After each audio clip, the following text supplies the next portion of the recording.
It's so great to see you on another episode of SCFG Live, Science Club for Girls Live. I'm Hannah with Science Club for Girls, and that was Mr. Music with your theme song. Very nice. Nice mixing it up. Today, we're talking about oceans. I'm so excited because this is one of my favorite things to learn about in science. Now, before we jump into today's topic, I want to connect to last week's topic. Last week, we talked all about geology. We explored weathering, both physical and chemical weathering, and saw different ways that rocks can change over time. We also learned how rocks can tell a really interesting story about our Earth's history, so it's really important to take careful observations when you're heading outside. Now, I actually was able to go outside last weekend on a camping trip, and I noticed something really cool. Take a look at this. I stumbled upon this rock, and in this rock was a huge crack running down the middle, and it reminded me a little bit of our physical weathering experiment. Remember when we put the balloon filled with water into the plaster and stuck that in the freezer? We saw that a big crack developed because the water froze and expanded. And it made me make a connection between that and this rock. I wonder if something similar happened to this rock to cause this huge crack to form. Maybe some freeze-thaw weathering. Pretty cool. Always remember to keep making those observations when you head outside too. Always record it in a science notebook or take a picture and share it with family and friends. All right, let's check in with our good friend Dr. Marbles to see what he's up to. Hey! Hey, Hannah! How are you? Oh, I am terrific! And hi, scientists! It's so great to see you. You look like you just came back from a swim, Dr. Marbles. I sure did. It's one of my favorite things to do, Hannah, is swim. Cool. You know why? Why is that? I love to float. I love exercise. And I love the water. It's awesome. And if you haven't noticed, I've got my goggles on, which I love. I love it. And I love that you have double protection, your goggles and your glasses. It's a smart choice. Always. Very Hey, cool. Hannah, you want to hear something cool? Sure, yeah, I'd love to hear. Did you know that the human body is 70% water? Whoa, that's crazy. The human body. And it turns out that the Earth is 70% water. I just think that's so cool. That's awesome. Well, that's perfect because today we're actually going to look at one of our biggest bodies of water, and that is our ocean. In fact, about 96% of all Earth's water can actually be found in our ocean. So cool. Pretty cool. I didn't So expect us or the Earth to have so much water.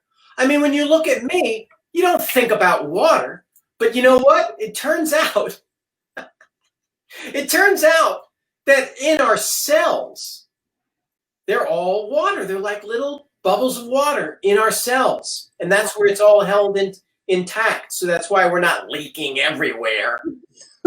Why my towel's nice and dry. Also probably important to drink water too, right? To replenish. Lots of water. Especially in the summer because we sweat, so a lot of that water is released. Hannah. Yeah? I don't sweat. Oh. I glisten. Oh, of course, of course. Well, Dr. Marbles, we're about to head into our first experiment, so I'll call you back soon, okay? No sweat. Awesome. He sure is funny. Well, because our Earth is so filled with water, it makes sense that it's important to study those huge bodies of water, our ocean. So that's exactly what we're going to do today. Now, it's important to mention that we're just going to skim the surface today. There's so much else we could study about oceans, so I encourage you to explore more at home, watch videos, and do more research. But let's get started with today's experiments. Before we jump in, it's important to fill out our science notebook. Look how big mine's getting. So much experimenting. All right. Well, today is July 31st, and our topic is oceans. So go ahead and fill that in with your science notebook.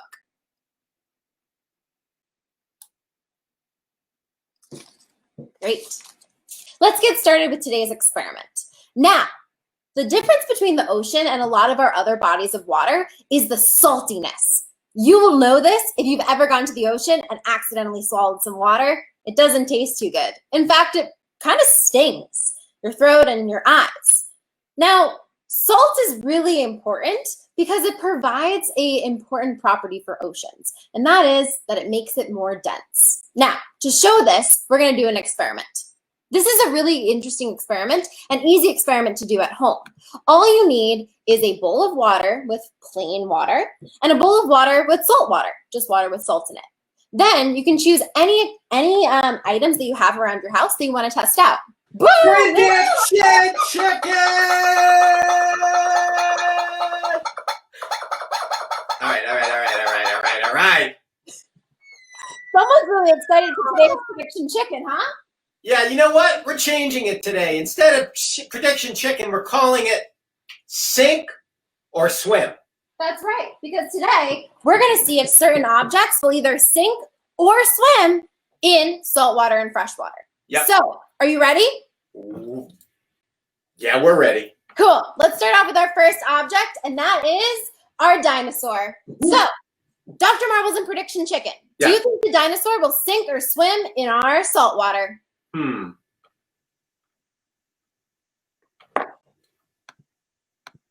Sink. All right, let's take a look. Boop! Went straight to the bottom. Yeah. I'm going to write down sink on our chart. 1 for 1. What about in the fresh water, Dr. Marbles? We're going to say the same thing, Hannah. We think in the fresh water we're going to sink. Cool, let's try it. Try it. Boop! You're right. You guys are too good. We're so good. All right, next up. 2 for 2. Is the shell. Hey, Hannah. What do you think the shell's going to do in our salt water? Yeah, Dr. Marbles? Yeah. We're 2 for 2. I know. You're 2 for 2. Let's go for 3 for 3, huh? Okay. All right, shell. Shell and salt water. Float? Let's try it. Let's try it. You're right! It does float. Yeah! Really? 3 for 3. All right, and what about in our fresh water? Fresh water? Yeah. I'm going to say the same, Hannah. Float. Let's take a look. You're right! Yeah! Float. All right. 4 for 4. 4 for 4. You're pretty good. All right, now here might be a tough one. Let's try our egg. Okay. All right. What do you think is going to happen when the egg is placed in the salt water? Or let's do fresh water first, actually, in the fresh water. Okay. Egg seems heavy to me. I'm going to say sink. All right. Now at home, make sure you make a prediction too. All right, you ready? Put it in. Woo! Went right to the bottom. You were right. Oh, okay. All right. Now, what about in the salt water? Salt water, it's going to float. All right, let's take a look. I don't even have to look. It's gonna float in the salt water, you said? Yep. All right, here we go. Look at that. What's it doing? It's kind of going in the middle. It sunk down, but then rose back up a little bit. What? I know. Isn't that weird? It sunk in the fresh water, but it's floating in the salt water. Huh. I wonder if that has something to do with its density. That's a really good point, Dr. Marbles. Why might the density of the salt water be different than the density of the fresh water? Well, it's got all that salt in there. That's right. And remember in our density lesson, we learned that when more stuff is packed into a certain space, it makes it more dense, right? Yep, exactly. Right. So because there's more stuff packed into the water, that stuff being the salt, it makes the water more dense. Makes total sense. Exactly. And we also remember from our density lesson that when things are less dense than its surrounding area, it will float. So that means that the egg is less dense than the salt water, right? Wow. Well, I wonder if you can make things that float by adjusting their density. Well, I'm thinking about boats that float. And maybe all the air that's inside the hull of the boat has such low density that maybe all that air makes the boat float, even though the boat is super heavy. That's a great idea. So if I was to design a boat, I might not want to like put a bunch of metal in it. I might want to just leave a bunch of airspace. Yeah, you're going to need it. Really cool. And kind of reminds me a little bit of when we interviewed Dr. Gretchen Fougere, and she was talking about designing jet engines. It's a very similar process. So cool. I remember her. She's amazing. Very neat. All right, Dr. Marbles. Well, now we're going to talk about one of my favorite things, and that's marine animals. So I'll call you back soon, okay? Yep. See you soon. Bye. You know salt water is really dense, right? Well, there's actually an extremely dense body of water. It's called the Dead Sea. And the Dead Sea is actually located between Israel and Jordan. Here's the Dead Sea. Now, the Dead Sea is extremely salty. In fact, it's about 10 times saltier than your typical ocean. So that means it's really, really dense. And in fact, it's so dense that it makes it really easy for people to float. Let's take a look at a picture. And let's take a look at a video. The Dead Sea is about 8 times saltier than the ocean, so the water is incredibly dense, and that makes it the easiest place in the world to stay afloat. All right. Now, for us humans in a typical body of ocean, it's still a little bit difficult to float. But it's really important for fish to be able to float in water. Otherwise, it'd be really hard for them to move. And one of my favorite marine animals is a shark. And what I love about sharks is that they're actually able to stay in the middle column of the ocean without very much effort at all.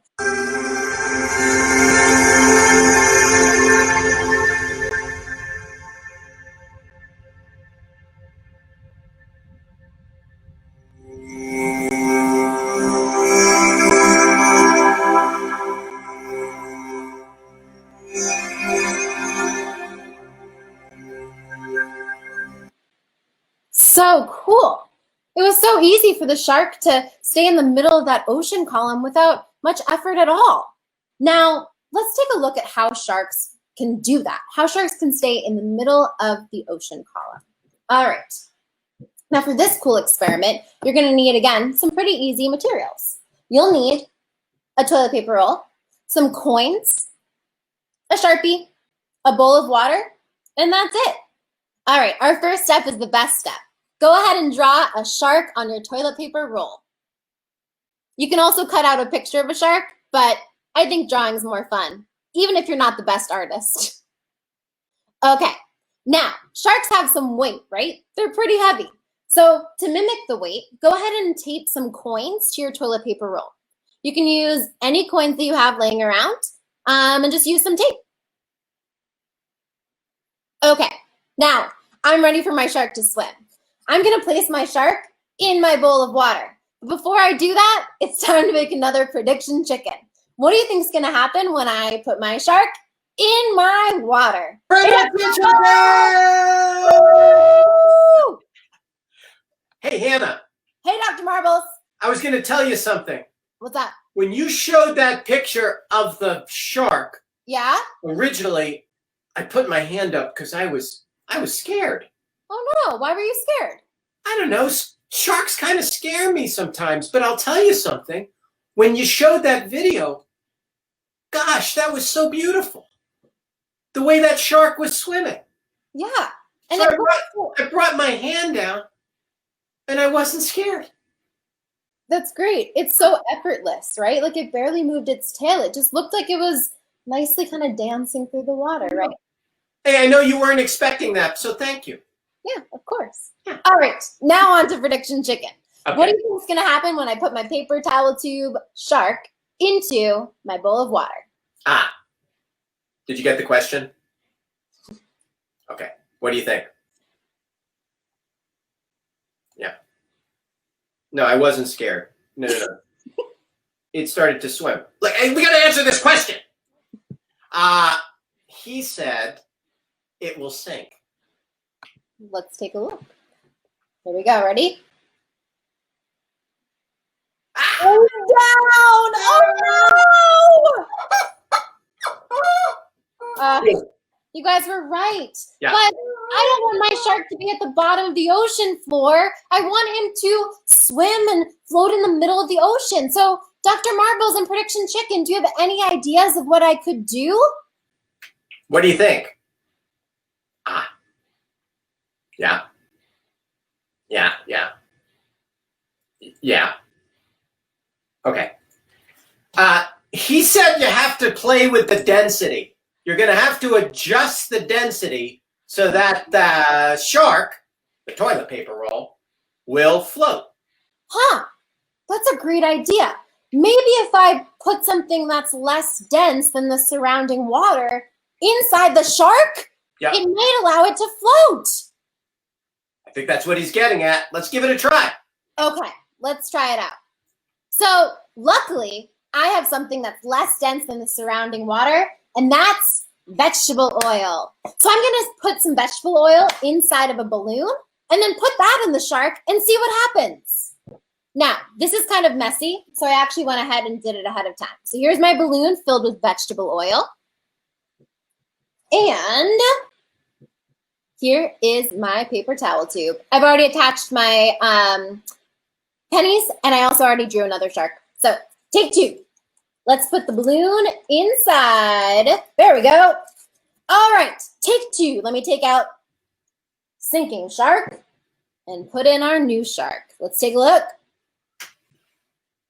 Look at that. It's staying in the middle of the water. Dr. Marcus, do you see that? That is so cool. Isn't that awesome? I will say that was our prediction. Yeah, I mean, you guys are really smart and you do make a great team. Yeah. So that's really cool. Now, what's awesome about this is that we just added oil into the balloon, which is less dense than the surrounding water, which allows our shark to stay in the middle and kind of float. Oh, I've got something cool. Yeah, what's up? Well, have you ever watched whales? Giant whales? Well, if you watch them, they can dive down low and then they can come up and they spurt that water when they come up. Well, you know what causes them to go down and up like that? What is it? Blubber. Ooh. They've got blubber. They've got this fat, like oil, like the oil you just used. Yeah. And that oil, because of the temperature of the water, the oil can change. It can turn like a liquid, just like the vegetable oil you just used. And sometimes when it's colder, that oil can get solid. And when it's solid, it's very dense. And what happens, Hannah, what do you think happens when that oil gets dense? It probably starts to sink down a little bit. And down he goes. Yeah. Good. And when the oil gets wet and it starts to become a liquid, what do you think happens? Becomes less dense again. And he floats up. That's really cool. Yeah, Good so question. that's how whales go up and down. It's all about density. That's awesome. Well, I was actually going to talk a little bit about typical fish, which also use a similar mechanism. You see, in regular fish, they actually have something called a swim bladder. And this is actually filled with air. And so what happens is because the air allows the fish to be less dense, it helps the fish to stay afloat, which is really cool. However, in sharks, which are also fish, they actually don't really have that same swim bladder. And instead, they have an oily liver, which works very similar to our oily balloon. It makes it less dense than the water and allows the shark to stay in the middle of the ocean column. Now, I also wanted to say something too about sharks, which is that not only do they have an oily liver, but they also have something called cartilage. Do you know what cartilage is, Dr. Marbles? I got a little scared by that. I know, it's a little scary, actually. It's just cartilage is the soft parts of bone. Exactly. In fact, we have cartilage in our own body. Do you know where, Dr. Marbles? In our ears, in our nose. Exactly. And all the body parts. Yeah, exactly. That's why we're able to move our ears and move our nose, because they're made of cartilage, which is less dense than typical bone. So it also makes it easier for sharks to stay afloat.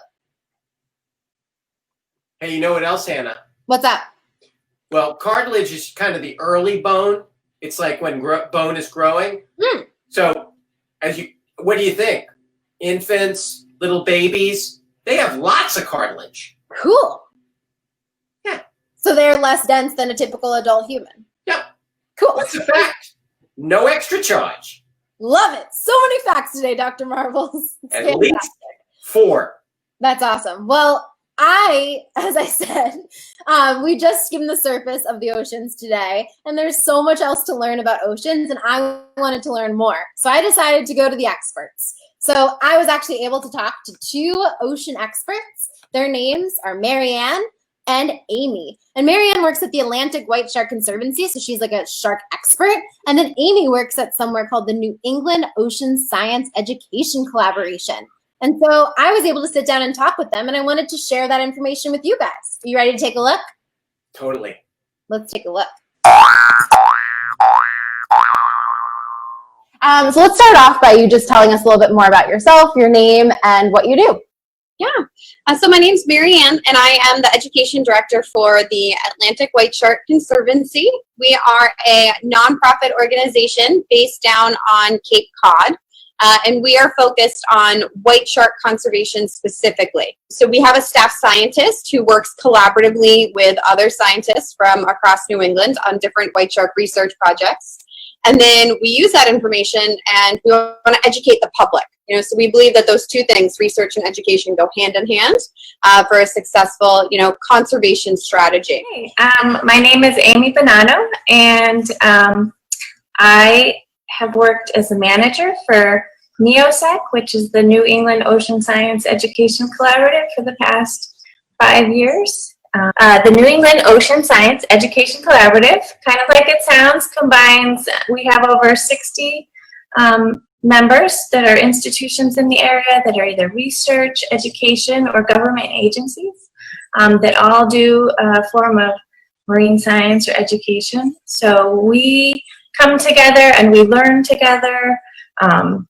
We share our information and experiences so that we can all go out and do the best science or education for all of the public in the area. But I've also just been really excited to be involved with Science Club for Girls for probably about the last, actually 6 years as well. My daughter's been in after-school clubs. Why is it even important to educate the public about oceans? Why is it important to study oceans?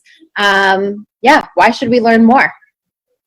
So the ocean, there's actually one big ocean. We promote a lot of ocean literacy. So there are 7 ocean literacy principles that we go about sharing. And so that is one thing that's been hard for me too, is to start saying ocean instead of oceans. But the ocean has so much that influences our climate and our weather and made life possible here on Earth, led to so much diversity, and it's really still largely unexplored. I think it just passed a benchmark for like 1/5 of the ocean being explored, but so many possibilities still out there. Wow, that's great. And good to know that it's ocean and not ocean. I will now say ocean. That's great. Well, I know that when I was little, I thought sharks were very scary and dangerous, and I didn't want to go in the water because I was afraid of getting attacked by a shark. How would you respond to ideas or assumptions like that? Well, when we're talking about a beach environment and talking about going into the ocean, first of all, it's a wild environment, right? So it's important to remember, and it's understandable that, any wild environment you go into, you have some fears. But what we really try to do is to make sure that people have an understanding, so providing those education tools for, building that understanding of what a shark is, and sharing what kind of activity we have in this region. But if you're going into a wild environment, you do have to be careful of the wildlife that's around. So we also have the Shark Smart Beach program. So, really communicating to people that if you are going to the beach, first and foremost, especially if you're a kid, you never go by yourself. But even as an adult, it's not smart to go to the beach and go swimming and be out there in the water without some sort of buddy. So making sure you have someone with you when you go to the beach. First thing you should do when you get to a beach environment is read the signs.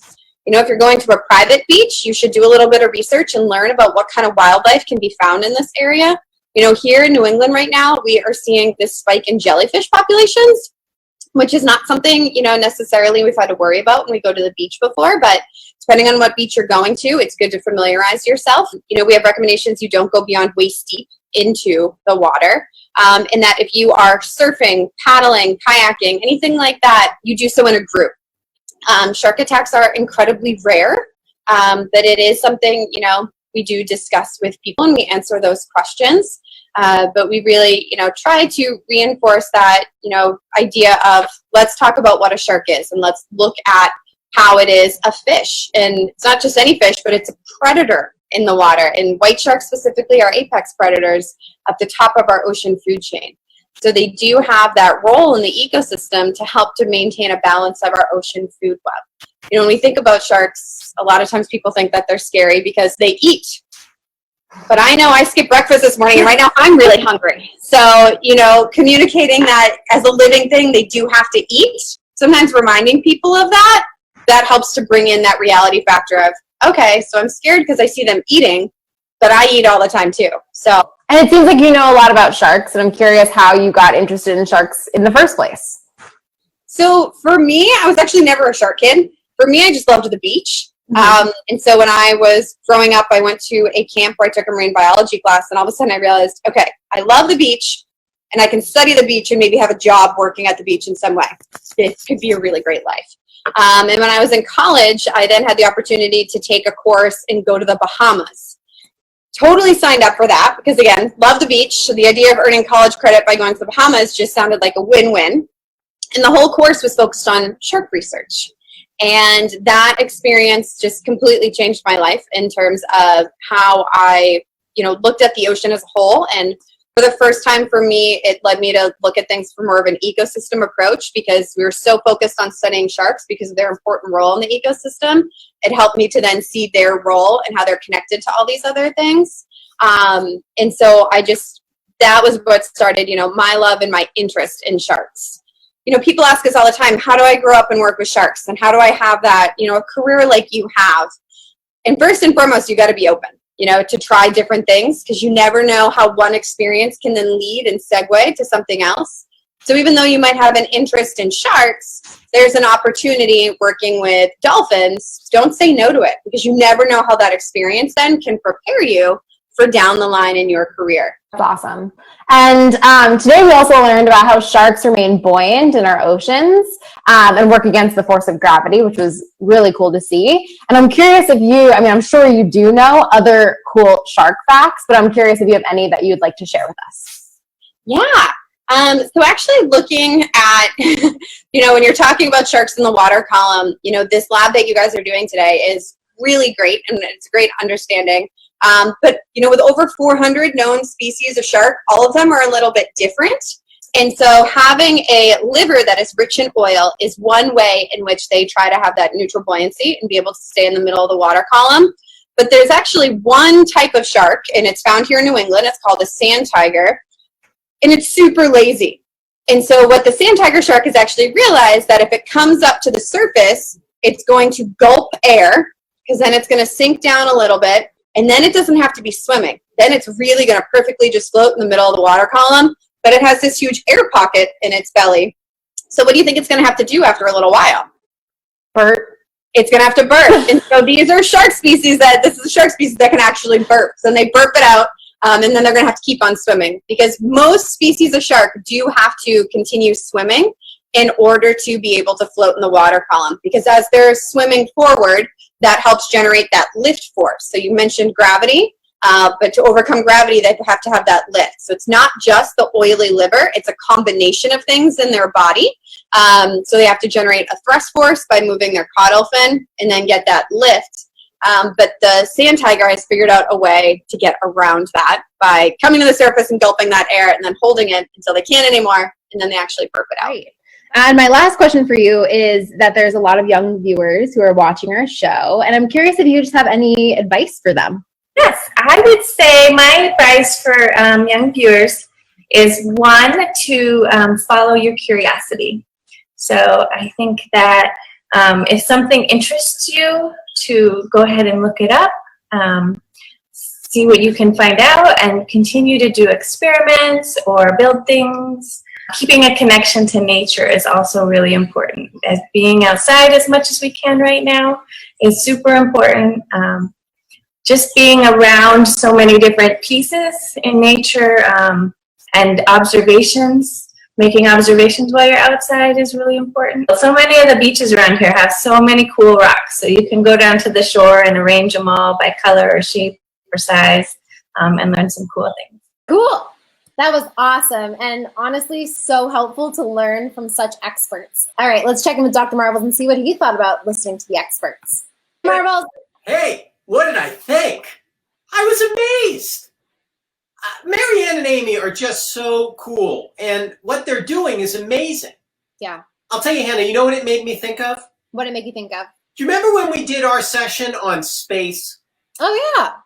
And it made me think, like, we spend a lot of time and we think about how do we get up there?